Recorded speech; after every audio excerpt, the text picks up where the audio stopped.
Como o tema bichería vos está interesando bastante, quero vos enseñar outro moi común das nosas terras, é que se chama milpés. Pode medir entre 1 e ao mellor 4 centímetros, ben, porque pode ser bastante grande.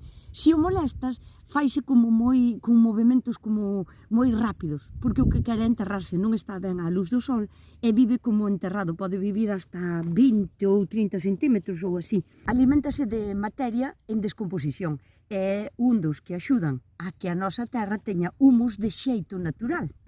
Entonces, si tes pois poucos, quero dicir, en 1 metro cuadrado encontras 5 ou 6 ou así, non tes que facer nada, simplemente deixalos estar.